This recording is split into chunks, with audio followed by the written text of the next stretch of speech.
Kutoka sura ya 14.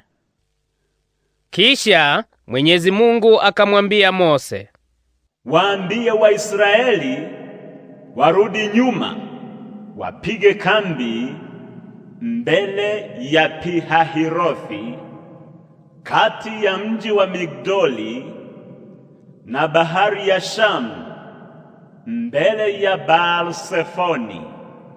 Mtapiga kambi mbele yake karibu na bahari, maana Farao atafikiri hao Waisraeli wanatangatanga, nalo jangwa limewazuia wasiweze kutoka. Hapo mimi nitamfanya Farao kuwa mkaidi, naye atawafuatia. Nami nitajipatia utukufu kwa kumwangamiza yeye na jeshi lake.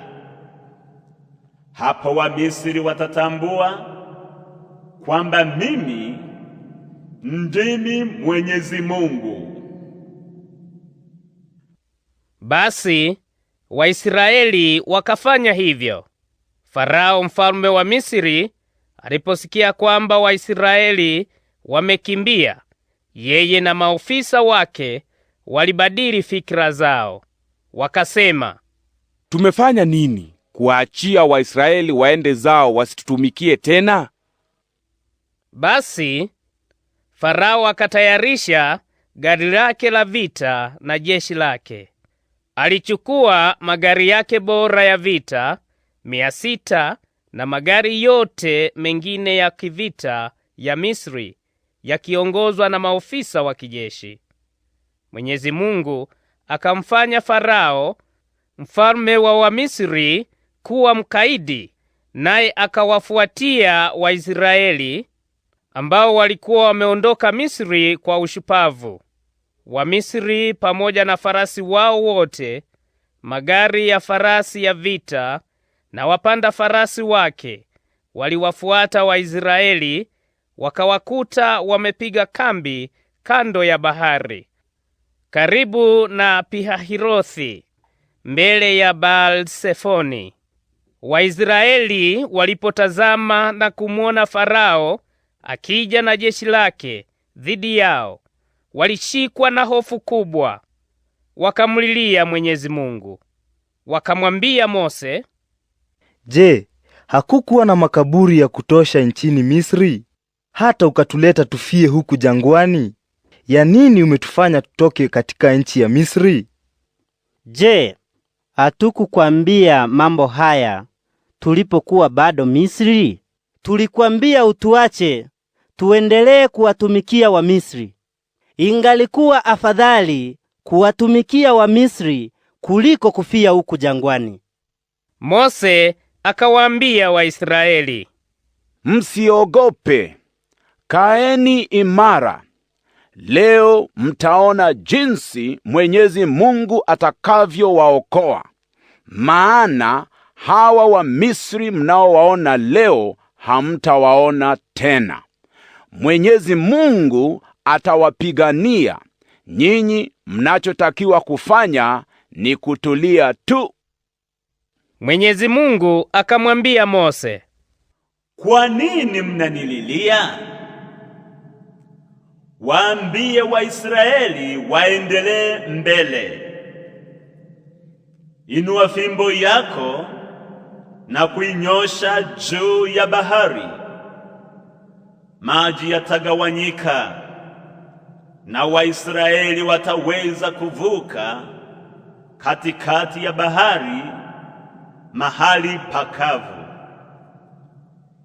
Mimi nitawafanya wa Misri kuwa wakaidi, nao watawafuatia katikati ya bahari, nami nitajipatia utukufu kutokana na kuangamizwa kwa Farao na jeshi lake, magari yake ya vita pamoja na wapanda farasi wake, na nitatukuka kwa kumwangamiza Farao na jeshi lake pamoja na magari yake na wapanda farasi.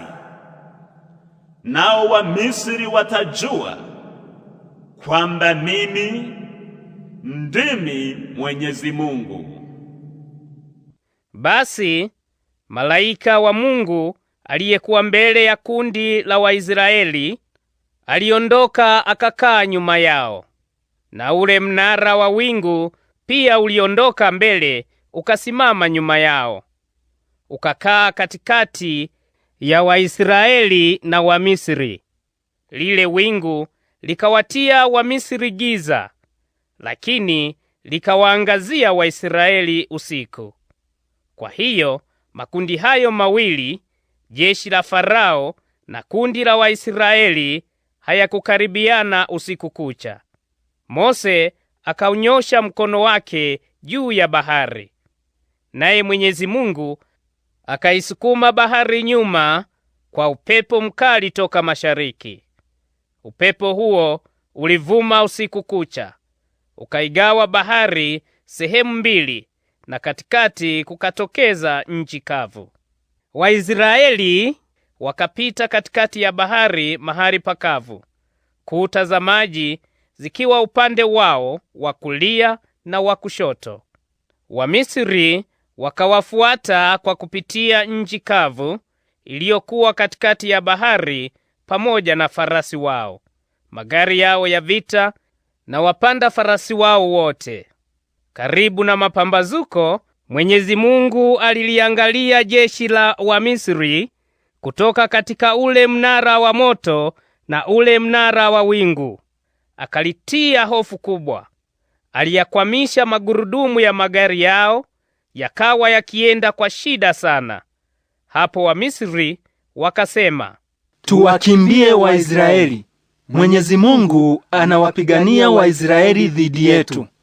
Kisha Mwenyezi Mungu akamwambia Mose, nyosha mkono wako juu ya bahari ili maji yarudi na kuwafunika Wamisri pamoja na magari yao na wapanda farasi wao. Basi Mose akaunyosha mkono wake juu ya bahari, na kulipopambazuka bahari ikarudia hali yake ilivyokuwa. Wamisri wakajaribu kuyakimbia maji, lakini Mwenyezi Mungu akawasukumizia baharini. Maji yakayafunika magari pamoja na wapanda farasi. Jeshi lote la Farao lililokuwa limewafuatia Waisraeli likafa baharini. Hakunusurika Misri hata mmoja. Lakini Waisraeli walipita katikati ya bahari mahali pakavu, kuta za maji zikiwa zimesimama upande wao wa kulia na wa kushoto. Siku hiyo Mwenyezi Mungu aliwaokoa Waisraeli mikononi mwa Wamisri. Nao Waisraeli wakawaona Wamisri wamelala ufuoni, wamekufa. Waisraeli walipoona tendo hilo la ajabu alilofanya Mwenyezi Mungu dhidi ya Wamisri, wakamcha, wakawa na imani na Mwenyezi Mungu na Mose mtumishi wake.